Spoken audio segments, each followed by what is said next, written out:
Welcome, welcome, welcome. I am Pastor Todd Summer, pastor at Faith Victory Church in Auburn, Washington, and I'm reading the Bible every single day of the year. And today, we're going to cover some verses that talk about divorce. So let's get into it. Today we have Matthew 19, 1 through 15, Numbers 9, Numbers 10, and Ecclesiastes 7. Matthew 19, 1 through 15. When Jesus had finished saying these things, he left Galilee and went into the region of Judea to the other side of the Jordan.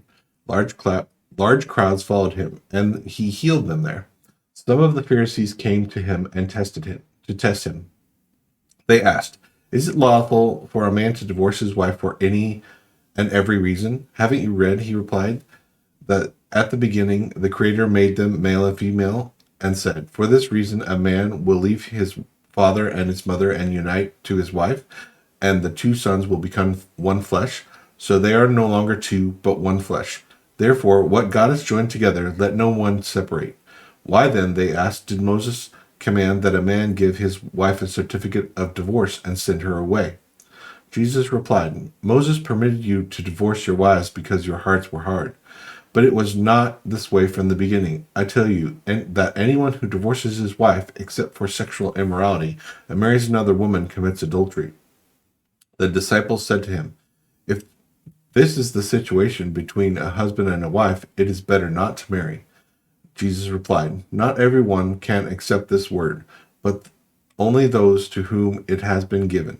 For there are Enochs who were born that way, and there are Enochs who have been made Enochs by others, and there are those who choose to live like Enochs for the sake of the kingdom.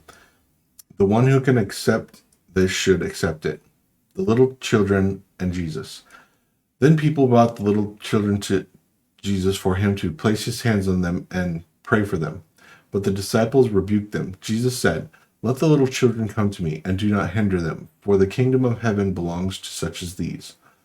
When he had placed his hands on them, he went on from there. Numbers 9, the Passover. The Lord spoke to Moses in the desert of Sinai in the first month of the second year after they had come out of Egypt. He said, "Have the Israelites celebrate the Passover at the appointed time. Celebrate it at the appointed time at twilight on the 14th day of this month, in accordance with all its rules and regulations." So Moses told the Israelites to celebrate the Passover, and they did so in the desert of Sinai at twilight on the 14th day of the first month. The Israelites did everything just as the Lord commanded Moses. But some of them could not celebrate the Passover on that day because they were ceremonially unclean on the account of a dead body. So they came to Moses and Aaron on the same day and said to Moses, "We have become unclean because of a dead body, but why should we be kept from presenting the Lord's offering with the other Israelites at the appointed time?" Moses answered them, "Wait until I find out what the Lord commands concerning you." Then the Lord said to Moses, "Tell the Israelites, when any of you or your descendants are unclean because of a dead body or away on a journey, you are still to celebrate the Lord's Passover. But they are to do it on the 14th day of the second month at twilight. They are to eat the lamb together with unleavened bread and bitter herbs. They must not leave any of it till morning or break any of its bones. When they celebrate the Passover, they must follow all the regulations. But if anyone who is ceremonially unclean and not on a journey fails to celebrate the Passover, they must be cut off from the people for not presenting the Lord's offering at the appointed time. They will bear the consequences of their sin. A foreigner residing among you is also to celebrate the Lord's Passover in accordance with its rules and regulations. You must have the same regulations for both foreigner and native born." The cloud above the tabernacle. On the day of the tabernacle, the tent of the covenant law was set up. The cloud covered it. From evening to morning, the cloud above the tabernacle looked like fire. That is how it continued to be. The cloud covered it, and at night it looked like fire. Whenever the cloud lifted from above the tent, the Israelites set out. Wherever the cloud settled, the Israelites camped. At the Lord's command, the Israelites set out, and at his command they encamped. As long as the cloud stayed over the tabernacle, they remained in camp. When the cloud remained over the tabernacle a long time, the Israelites obeyed the Lord's order and did not set out. Sometimes the cloud was over the tabernacle only a few days. At the Lord's command, they would encamp, and then at his command, they would set out. Sometimes the cloud stayed only from evening till morning, and when it lifted in the morning, they set out, whether by day or by night. Whenever the cloud lifted, they set out. Whether the cloud stayed over the tabernacle for 2 days, or a month, or a year, the Israelites would remain in camp and not set out. But when it lifted, they would set out. At the Lord's command, they encamped, and at the Lord's command, they set out. They obeyed the Lord's order in accordance with the command through Moses. Numbers 10, Silver Trumpets. The Lord said to Moses, "Make 2 trumpets of hammered silver, and use them for calling the community together and for having the camp set out. When both are sounded, the whole community is to assemble before you at the entrance to the tent of the meeting. If only one is sounded, the leaders, the heads of the clans of Israel, are to assemble before you. When a trumpet blast is sounded, the tribes camping on the east are to set out. At the sounding of the second blast, the camps on the south are to set out. The blast will be a signal for setting out.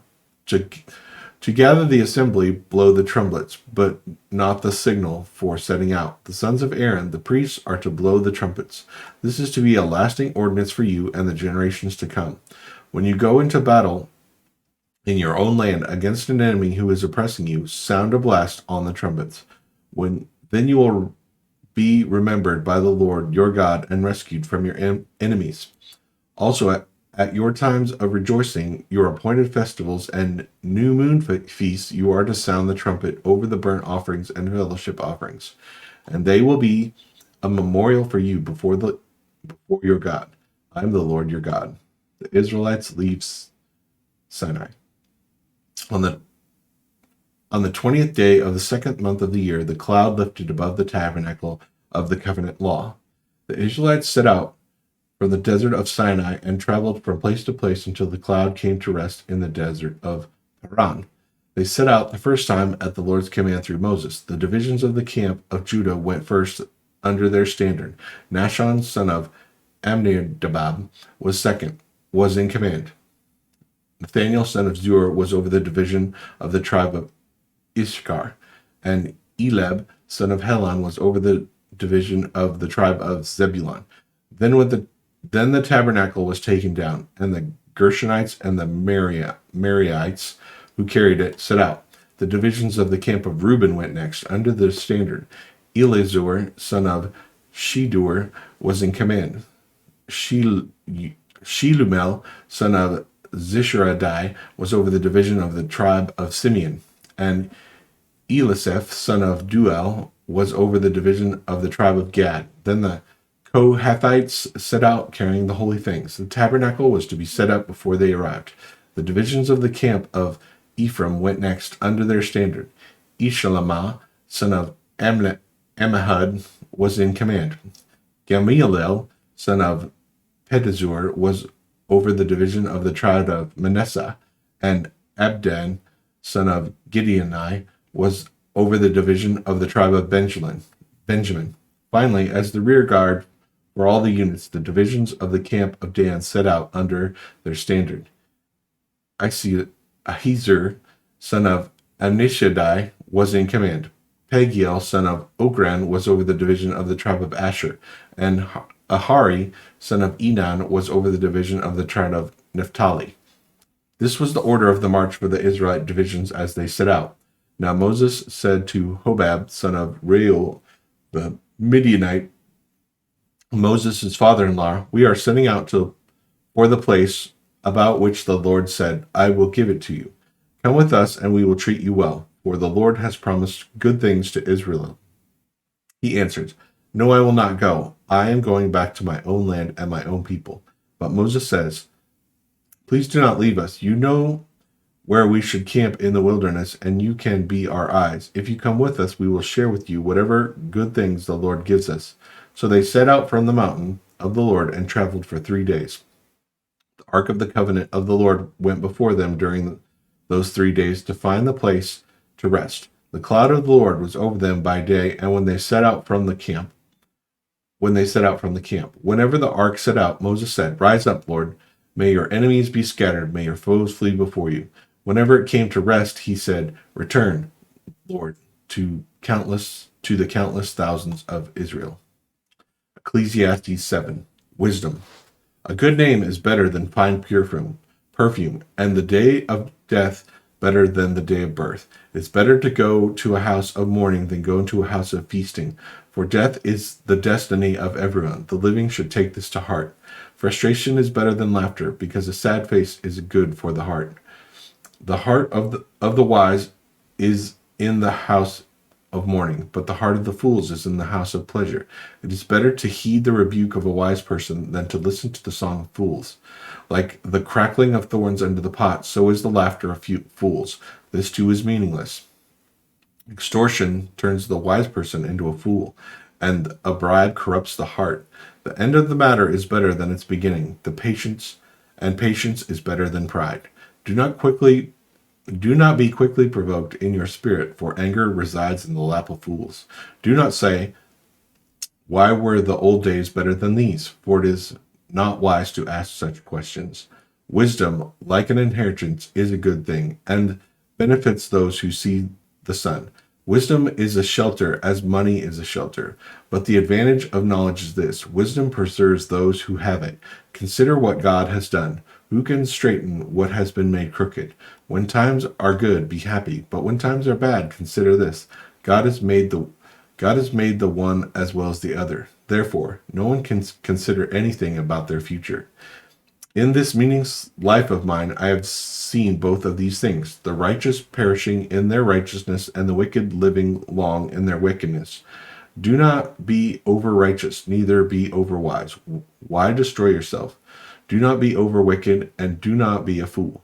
Why die before your time? It is good to grasp the one and not let go of the other. Whoever fears God will avoid all extremes. Wisdom makes one person more powerful than 10 rulers in a city. Indeed, there is no one on earth who is righteous, no one who does what is right and never sins. Do not pay attention to every word people say, or you may hear your servant cursing you. For you know in your heart that many times you yourself have cursed others.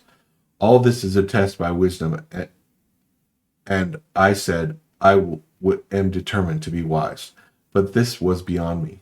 Whatever exists is far off and most profound. Who can discover it? So I turned my mind to understand, to investigate, and to search out wisdom and the scheme of things, and to understand the stupidity and wickedness and the madness of folly.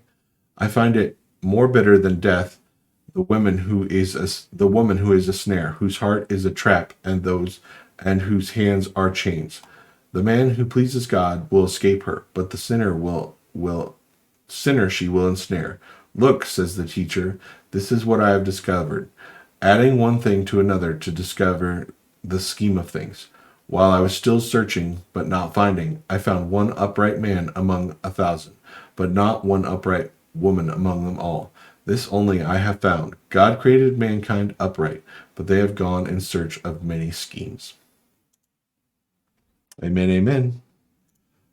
Thank you for joining me today. Really appreciate it. I also appreciate it if you would leave a like and a comment. Have a great day, and God bless.